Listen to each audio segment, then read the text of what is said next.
జయలక్ష్మి, నేను తిరుపతి నుండి వచ్చాను. శ్రద్ధ వెల్ఫేర్ సొసైటీ బాగుంటుంది. మహిళలు మహారాణులు, నిజంగానే మనమంతా మహారాణులే. ఎప్పుడంటే మనము ధైర్యంగా ఉండి మనము ముందుకు నడుస్తూ వేరే వాళ్ళకు కూడా మనము ధైర్యాన్ని ఇచ్చి పూర్తిగా నిలబడిన రోజు ఖచ్చితంగా మన మహిళలు మహారాణులే.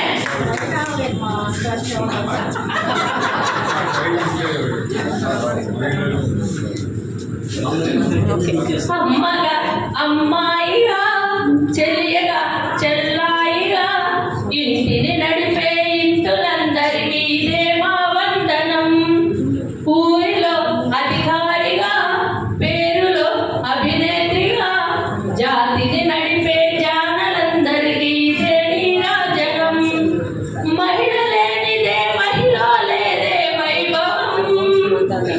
అది చాటేందుకు ఈనాడు వచ్చింది మరలా మహిళా దినోత్సవం. మహిళా దినోత్సవం, మహిళా దినోత్సవం. తోబుట్టు